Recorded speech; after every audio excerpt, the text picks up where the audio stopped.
going on, everyone? Welcome to Gone Driving. For this week's video, I have my hands on the 2023 Ford Ranger XLT. Now, if you're new to the channel, make sure you like and subscribe to the channel so I can get cooler cars to review for the channel. First and foremost, a huge welcome to Ford Canada, to Gone Driving, because this is my first ever media car from them and hopefully many more. Now, the Ford Ranger happens to be the mid-level or mid-sized pickup truck offered in Ford's lineup of trucks. So this is right below the F-150, but above the Maverick, which is the smallest pickup truck. And then in terms of the trim level, the one that we have for this week is the XLT. There is one below this, which is the XL, and the one above this is the Lariat. But today, we're going to be seeing what makes the Ranger so special. Now, the Ford Ranger actually happens to be based off of a Mazda pickup truck, which is really unique. So before the Ranger was ever actually unveiled or even, put into fruition, there was a Mazda pickup truck. And what Ford decided to do was come on over, take over the platform, and build the Ranger. Now, the Ford Ranger might not be the most popular vehicle in North America, where, full-size pickup trucks like the F-150, the Ram, the Sierras kind of triumph over this Ranger. But in other continents and other countries,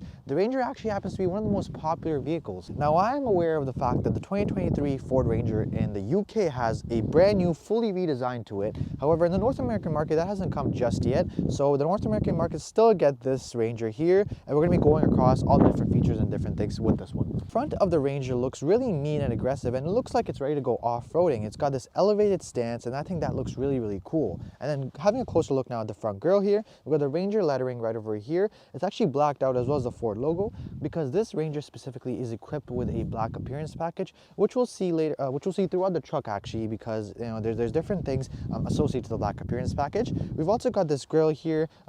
Air can actually flow through it, which is really nice. They're not just for show. We've also got our recovery hooks right over here, as well as fog lamps. We've also got headlamps here. These are unfortunately halogens, which I'm not the biggest fan of. I know the trim above this, the Lariat, actually has LEDs, but I feel like LED daytime running lights would be a really cool feature to have, but the Ranger that we have doesn't come with that. Under the hood of the Ford Ranger, we've got a 2.3-liter EcoBoost engine that's powered by a 4-cylinder and a 10-speed automatic transmission that produces 270 horsepower and 310 pound-feet of torque. And with this 2.3-liter EcoBoost engine, Ford says you can tow with a conventional towing up to 7,500 pounds, which is very impressive for this mid-sized pickup truck. Now, from the side of the Ford Ranger, it's got this elevated look to it, and it's got this aggressive look again. It doesn't even feel like a mid-sized pickup truck from the side. And we'll start off with the actual rims here. So we've got 18-inch rims here, finished in this black paint because of the black appearance package. We've also got the Ranger and the XLT logo both blacked out. We've also got side mirrors right over here. These are not automatic folding, so they're manual folding. We've also got the secure keypad keyless entry system.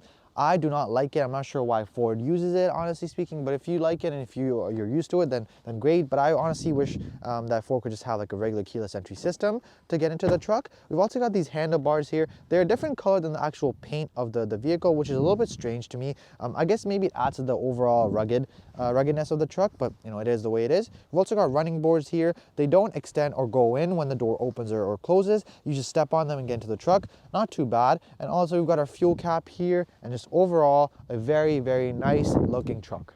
Now, you might be seeing this FX4 off-roading sticker here on the Ranger, and that's because this Ford Ranger is actually spec'd out with the off-roading package, which is an extra $1,400 package, which gives you the off-road suspension as well as skid plates and electronic rear locking differentials, which can be activated with the touch of a button. Now, from the rear end of the Ford Ranger, I prefer this side of the Ranger a lot more than the front. It looks really nice. We've got these LED taillights here. We've got your turning signal as well as your reverse lamp, and your blind spot radar is actually all housed in here with the Ranger lettering right across the back of the truck as well. We've also got the plugs here to actually plug in your trailers for the actual lights on the trailer, which is really nice. Now let's go ahead and open up the bed here. So you just put this handle in here and then you open it up. So it's not an automatic tailgate or anything like that. It just opens up. We've got a spray-on bed liner here with lots of space. We've got actually 4 hooks to tie down whatever you like to as well. And to close it back up, you just lift it up. Boom. It's actually a very light gate as well, which is really nice. I think some trucks have very heavy gates, which makes it really hard to load and unload things. But with the Ranger, that's not a problem. And overall, looks like a very, very nice truck from the back. Now, with the exterior out of the way for the Ford Ranger, let's go ahead and check out the interior.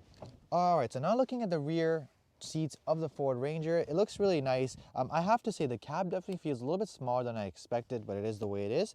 Before we get into the actual seating area here, I do want to talk about the doors. I don't like the fact that they don't open as a full 90 degrees. I feel like having them open as full 90 degrees will make it so much easier to load and unload things. So as you can see, the door just opens all the way up to here and then just doesn't go past that, which is kind of disappointing. Let's have a seat now in the back of the Ford Ranger. So I'm at 5'8", 5'9", and I definitely have lots of room for my legs here, as well as headroom, so that's really nice. You got two USB ports right over here, 110 volt plug here as well. You also have the ability to move this armrest down here to make it a little bit more comfortable. But overall, the rear seats of the Ranger, very comfortable. Another cool feature with the Ford Ranger is the fact that you can actually slide open this little window here. So you just open it up. If you're gonna grab stuff or do anything else, or you just let some cool air into the truck in the summertime, you can do that as well. All right, now looking at the interior cabin, the driver's side area of the Ford Ranger. So I'm gonna go ahead and step into the actual cabin. You just step on your running board here and you get in. And that's the first thing I want to address is the fact that when you get into the truck, there's no handlebar here to grab onto and get into the truck. The passengers have it, but the driver doesn't get it, which is a little bit strange to me. So I'm gonna go ahead and close the gate here. And now let's go ahead and look at the interior. So we've got this leather wrapped steering wheel here with the actual Ford logo on the steering wheel as well. I have to say, this steering wheel definitely feels a little bit dated in my opinion. You've got your buttons here on the side, but that's really about it. It definitely feels a little bit like, old school trucks might have. So that's one feedback I would definitely give, is maybe changing the actual design of the steering wheel. I do believe that the new Ford Ranger, the newly designed one, does have those changes, but when this one here, it still looks a little bit dated. Now let's go ahead and turn on the actual Ford Ranger just to see everything kind of come to life. So to start it, you've got your keys here with, that's right, a key. So you have to actually put this key in. It's kind of ridiculous that I'm saying it for a 2023 vehicle. There's no start engine stop button, but it is the way it is. So you put your keys in here and you start the engine. This is very nostalgic that you put your keys in, but it is the way it is. And then we've got our instrument cluster right over here in the middle, and then our speedometers, which are both analog style.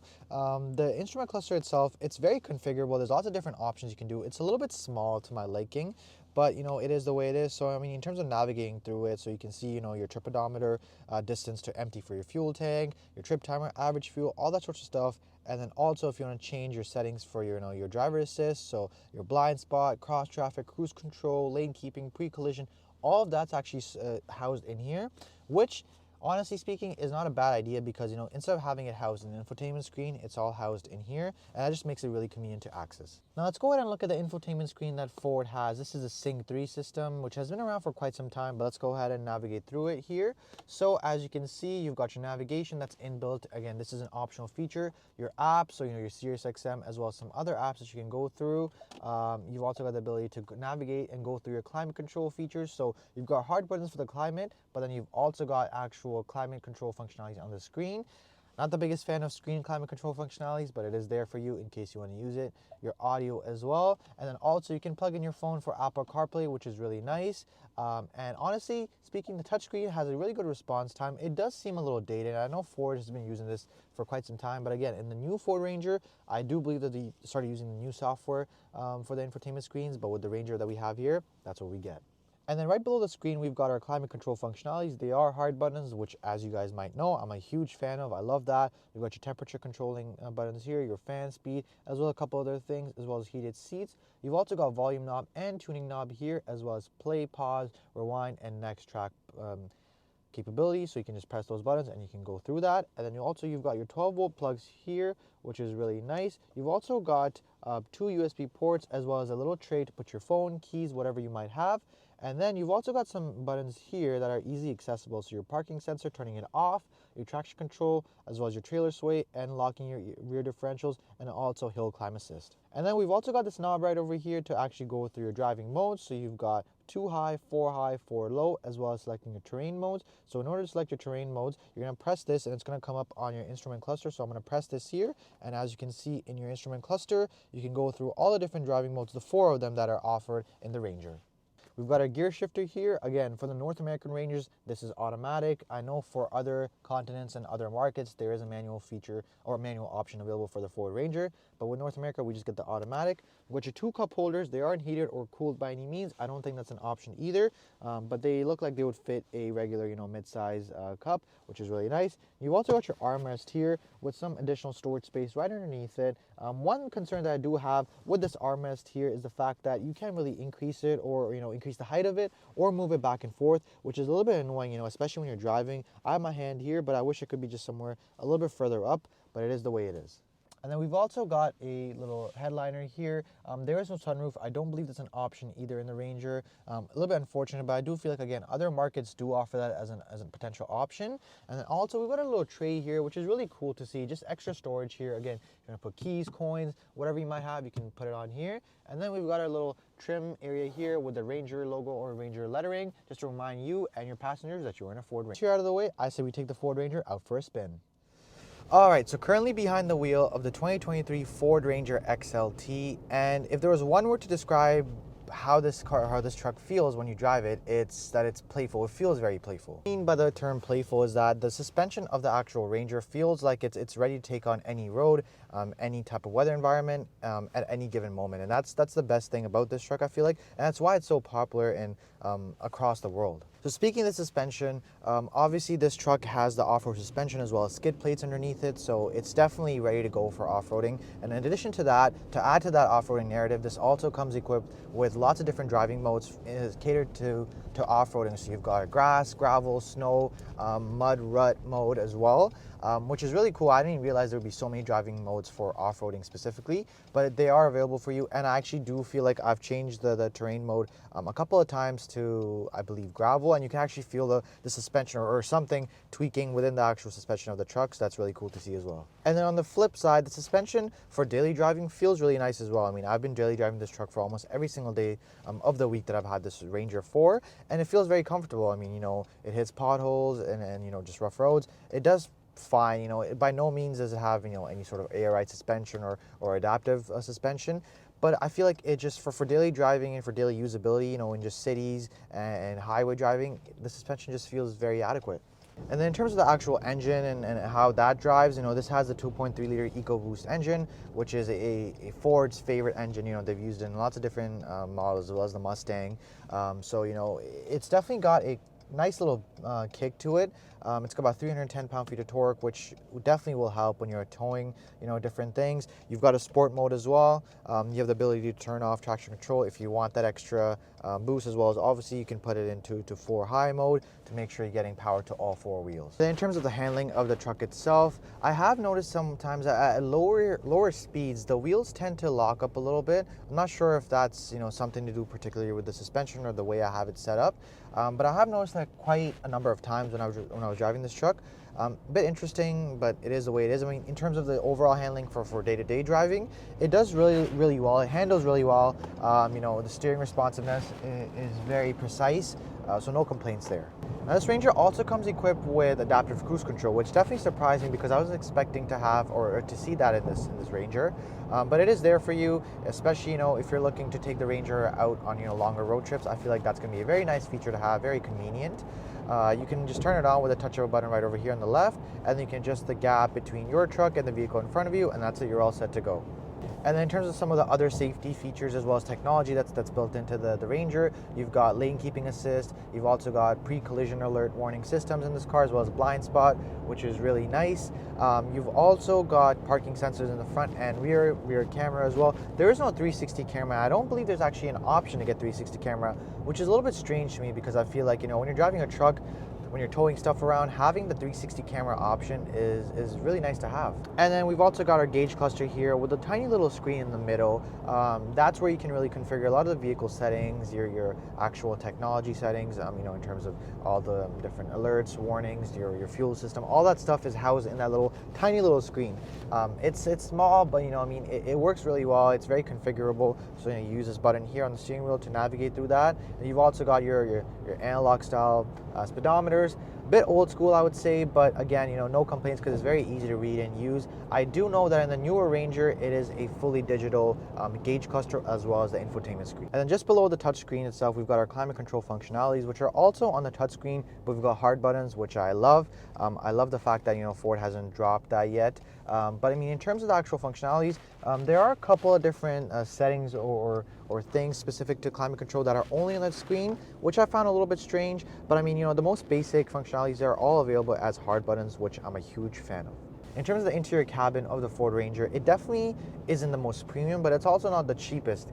So it's somewhere in between, and I do get that. I mean, because this is the truck that's in between, Ford's pickup truck lineup. So F-150 will be right above, but then the Maverick is right below this. And also keep in mind that this specific Ford Ranger, the trim level itself is the mid-level one, so it's not the highest equipped one. There's one above this. But apart from that, you've got just the materials itself. They feel very basic and just not really expensive by any means. And you've got the leather wrap steering wheel here. The steering wheel itself feels a little bit dated in my opinion. I wish Ford could kind of change that, because I feel like that would look a lot nicer.